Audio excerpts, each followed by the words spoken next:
토양의 단면 중 낙엽이 대부분 분해되지 않고 원형 그대로 쌓여있는 층은 토양의 단면, 이렇게 A층, B층, C층, D층까지 가장 깊은 곳이 D층이 되겠죠.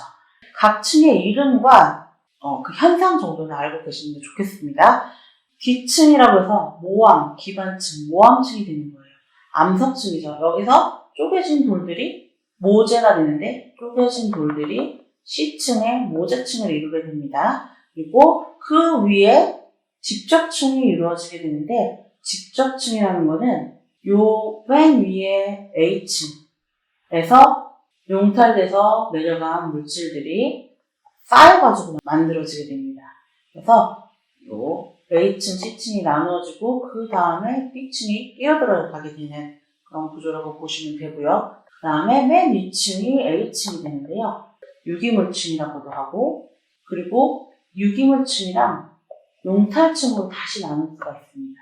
위쪽이 A5층 유기물이고요. 아래쪽이 용탈이 일어난 용탈층이겠죠. 그래서 이 A층을 세부적으로 여기가 A5, 여기가 용탈층 이렇게 되는 거죠. A층 안에서 A5랑 용탈층으로 나뉘게 되는데 이게 A5층이 또 나뉘게 된다는 얘기죠. 이 A5층이 세 가지 층으로 나눌 수가 있다는 얘기예요. 순서대로입니다. 맨 위가 L층, 그 아래가 F, 그 아래가 H층.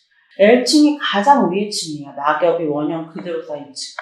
낙엽이 어느 정도 분해된 게 그 밑에 F층, 그 밑에 낙엽 원형을 알 수 없을 정도로 분해된 층이 H층. 그러면 원형 그대로 쌓인 그런 층은 L층이 되겠죠. 로마 조경에 대해서 물어보고 있는데요. 로마 조경사에 대해서 문제가 나왔습니다. 여기서 기본적으로 로마의 주택 구조에 대해서 얘기를 해보자면요. 그리스, 로마, 얘는 지금 고대예요. 그렇기 때문에 외향적인 구성이 있지가 않았어요. 모두 다 내향적인 구성이었습니다. 이렇게 바깥으로 이렇게 개방적인 게 아니고 이렇게 룸이 둘러져 있고 가운데 중정이 있는 이런 형태로 개방적이지 않은 형태로 구성되어 있다는 얘기죠. 첫 번째 중정, 입구가 이쪽일 텐데요. 입구에서 가장 마주하는 첫 번째 중정, 건물로 둘러싸여져 있는 이 공간이 중정인데 아트리움, 첫 번째 중정. 아트리움이라고 이름을 붙였고요. 공공적인 장소입니다. 한층 더 안으로 들어가 보면 두 번째 중정이 나오게 되죠. 여기가 페리스틸리움, 이중정입니다. 그리고 건물 뒤쪽으로 가면은 여기에 정원이 있습니다. 포르투스라고 있는데 이게 지스터스, 건물 뒤쪽의 정원, 후정. 그래서 로마의 주택 정원에는 1중정, 2중정, 후정 세 가지 부분으로 나뉘어져 있었습니다. 첫 번째 중정 아트리움에는 5점형 식재를 하지 않았고요. 뭐 연못을 둔다든지 아니면은 분수를 둔다든지 포장을 해서 그런 공간들을 만들었는데 5점형 식재는 어디에 있었느냐? 지스터스에 있었습니다. 이 후정에 5점형 식재라는 걸 했는데 이런 네모난 공간이 있으면 이렇게 심는 걸 말합니다. 이걸 5점형 식재라고 하고요. 3번 집의 두 번째 중정 페리스틸리움은 가족을 위한 사적 공간이다. 이게 맞는 얘기죠. 여기가 공적 공간이고요. 더 안쪽으로 들어가서 위치한 페리스틸리움은 사적인 가족을 위한 공간이었다. 그리고 여기는 포장을 하지 않고 직접 나무를 심어 기를 수 있고 하게 만든 그런 공간이었고요. 겨울 기후가 온화하고 여름이 해양 기후로 심한 노단형의 별장이 발달하였다. 노단형의 별장이 발달하긴 했는데 이건 지금 고대 주택 형태를 얘기하고요. 노단형의 별장이 본격적으로 발달되는 건 중세 이후죠. 이렇게 알아두시면 될 것 같고요. 네, 53번 문제 같이 보시도록 하겠습니다. 주철강의 특성 중 틀린 것은 물어봤는데요. 보시면 강제에 대해서 물어보고 있죠. 강제. 철강제 이렇게 얘기를 하는데요. 강철, 선철, 주철 이런 것들의 종류가 있죠.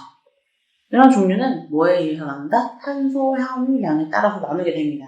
선철이 주 재료가 되는 것이 맞고요. 선철이 순수한 철이라는 얘기예요. 순수한 상태의 철에 여러 가지 이제 성분을 결합시켜서 주조가 좋게 만든 게 주철이에요.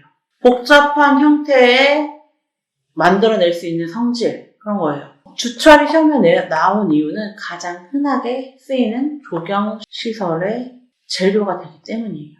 단단해서 복잡한 형태의 주조가 쉽다예요. 복잡한 형태의 주조가 쉽게 되기 때문에 많이 사용하는 게 주철입니다. 그러면 우리가 주변에서 많이 이용하는 것들 어떤 예가 있냐 보시면 스모크우드예요. 스모크우드 이렇게 복잡한 형상으로 만들어진 이런 철강 제품을 만들어내는 데는 주로 주철이 쓰입니다. 부식성이 뛰어나다. 그러니까 이런 외부 재료로 쓸 수 있겠죠. 그래서 틀린 것은 4번이라고 보시면 되겠습니다. 옥상 정원을 만들 때 배합하는 경량제에 대해서 물어봤습니다. 보시면 배합하는 경량제의 종류가 아닌 거. 옥상 정원에는 왜 경량제를 쓸까요? 무게, 하중이 부담이 되면 힘들기 때문에 흙이 1cm만 더 들어가게 돼도 하중이 어마어마하게 늘어납니다. 흙의 무게가 감당하기가 힘들 수가 있기 때문에 가벼운 인공 경량제들을 많이 쓰게 됩니다. 그러면 여기서 보기를 같이 살펴보시면 사질양토는 아까 토성포에서도 봤듯이 진짜 흙입니다. 모래질이 한 40에서 50% 되고 나머지 미사랑 점토가 반 정도씩 섞인 미사 점토가 50 정도 되는 그 정도의 양이 사질양토예요. 그래서 진짜 흙이에요. 진짜 흙. 이거는 가볍지가 않겠죠. 경량제 볼 수가 없고요. 버미큘라이트가 질석이에요. 펄라이트 거의 세트라고 보시면 되는데 성분이 거의 유사한데 색깔이 달라요. 질석은 갈색, 펄라이트는 하얀색이에요. 하얀색의 가벼운 다공질 재료입니다. 피트모스가 피트죠. 이거는 익기 말린 거. 익기 말린 건 역시 가볍겠죠. 네. 55번의 다음 중 자작나무과의 물오리나무 잎으로 가장 적합한 것은? 이런 문제 상당히 어렵습니다. 그렇죠? 실제로 나무를 알지 않고서는 맞출 수가 없어요. 여기서 지금 그림상에는 요 이파리만 보여줬는데 사실은 솔방울 같은 그런 열매가 있었다고 합니다. 실제 시험에는 솔방울 열매 비슷하게 생겼어요. 오리나무 열매. 이렇게 잎을 보시면 나무를 구분하는 기준은 잎에 여러 가지 부분이 있을 텐데요. 잎 자루, 여기 잎맥, 그리고 여기는 톱니죠. 톱니가 겹톱니예요. 겹톱니라는 건 무엇이냐면 이 톱니 안에 이렇게 자잘자잘한 톱니가 또 들어가 있다는 얘기예요. 이런 게 상당히 특징적인 이파리라고 볼 수가 있고요. 넓적한 모양이고요. 이런 거는 지금 갈라져 있는 그런 잎이죠. 갈래잎. 이건 톱잎이긴 한데 얘네들은 톱니 모양이 도드라져 보이지는 않죠. 그래서 이 톱니 모양의 특징을 살린 물오리나무 그림이 정답이 된다. 알아두시면 되겠고요. 물풀의나무과에 해당하지 않는 것은 물풀의나무과 우리가 공부를 하실 때 아까 얘기 드렸었지 관상적 분류, 생태학적 분류 이렇게 나눠서 공부한다 그랬죠. 그런데 이 과는 어떻게? 과는 주로 생긴 것보다는 생태학적 분류에 가깝습니다. 일단 성상을 알아야지 나무를 공부를 하실 수가 있다 그랬어요. 그런데 나무가 같은 과면 같은 식구다. 이 정도는 누구나 알고 계실 거예요. 그런데 이 식구의 단위가 어떻게 되는가? 이 정도는 공부를 하시면서 알아두셔야 됩니다. 기본 단위가 종이죠. 종속, 과목, 강문, 계 이런 식으로 분류를 알게 되면은 그 유연 관계를 알 수가 있어요. 근데 여기서 지금 물풀의나무 과에 대해서 물어봤는데 과가 많지는 않아요. 우리가 알아야 될 과가 20개 과 남짓 정도 아시면 우리가 많은 과 주변에서 쓰는 나무들 대부분의 과를 알 수가 있어요. 물풀의나무 과에는 어떤 것들이 있는가? 미선나무인데요. 미선나무는 이 열매가 이렇게 생겼어요. 물풀의나무도 열매가 이렇게 생겼거든요. 열매가 이렇게 납작한 접시에 가운데 종자가 들어있는 모양으로 생겼는데 미선나무는 열매가 좀 크고요. 물풀의나무는 열매가 좀 작아요. 그래서 이런 열매 특징을 알고 있다면 미선나무도 물풀의나무과에 들어간다. 알아두시면 될 거고요. 광나무. 네, 이게 광나무인데요. 상록, 화력, 관목이에요. 미선나무나 물풀의나무는 낙엽수인데 비해서 상록, 화력, 관목인데 열매가 이런 식으로 쥐똥나무랑 아주 유사하죠. 낙엽수에는 쥐똥나무가 있다면 똑같이 생겼는데 상록수인 거는 광나무입니다. 물풀의나무과에 많이 쓰는 울타리 쥐똥나무가 있어요. 그런데 이 쥐똥나무랑 똑같은 열매 광나무가 있어요. 다음에 이팝나무입니다. 이팝나무인데 아까 봤던 쥐똥이라든지 광나무라든지 검정 열매가 아주 유사하죠. 그래서 잎합나무 열매도 광나무, 쥐똥나무와 함께 유사한 열매가 맺히더라. 물풀의 나무과에 해당한다. 칡나무 보도록 하겠습니다. 칡나무는 보시면 이렇게 상목, 화엽, 관목에 속하는 나무입니다. 보시면 열매가 이렇게 새빨갛게 열리고요. 다른 그런 미선나무, 광나무, 잎합나무의 이파리와는 대조됩니다. 얘는 이파리가 이렇게 물결무늬로 톱니가 있죠. 미선나무, 물풀나무, 광나무, 잎합나무, 톱니 없는 잎이 특징이에요. 다음 중 소나무의 순 지르기 방법으로 가장 거리가 먼 것은? 조경 관리에서 나온 문제인데요. 순 지르기 혹은 순 자르기라고도 합니다.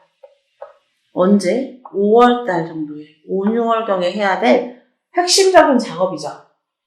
조경수로 소나무를 많이 쓰죠. 그래서 소나무는 관리 문제가 상세하게 시험에 나옵니다. 왜냐면 이 나무는 다른 나무들이랑 좀 다른 점이 2년에 걸쳐서 생장 주기를 바꿉니다. 문제 보기부터 볼게요. 수세가 좋거나 어린 나무는 다소 빨리, 노목이나 약해 보이는 나무는 조금 늦게. 여기서 수세가 좋거나 어린 나무는 거꾸로예요. 늦게 하고요. 노목이나 약해 보이는 나무를 조금 빨리 합니다. 거꾸로 되는데 이게 지금 왜 이렇게 되냐면은 순 지르기라는 작업 자체의 목적에 대해서 알고 계셔야 돼요. 목적이 생장 억제란 말이에요.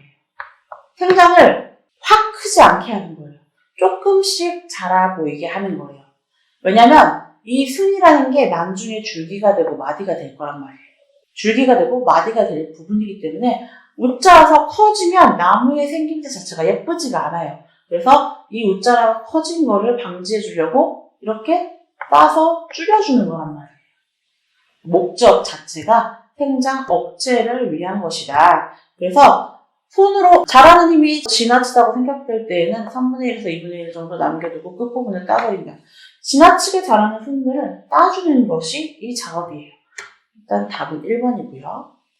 그래서 아직 자랄 부분이 많기 때문에 수세가 좋거나 어린 나무는 좀 더 천천히 해도 돼요. 노목이나 약해 보이는 나무는 좀 더 커야 되기 때문에 좀 빨리 하는 거고요.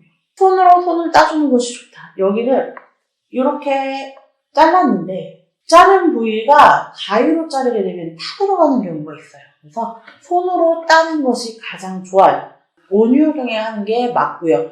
한창 생장기에 들어섰을 때 새순이 5에서 10cm 정도 이 정도 자랐을 때 이거보다 더 늦어지게 되면은 이 순 자체가 너무 여물어가지고 찔겨서 손으로 따지지가 않아요. 이거보다 덜 여물었을 때는 얘가 크는데 지장을 받겠죠. 자라는 힘이 지나친 것들은 2분의 1이나 3분의 1만 남겨놓고 따는 거예요.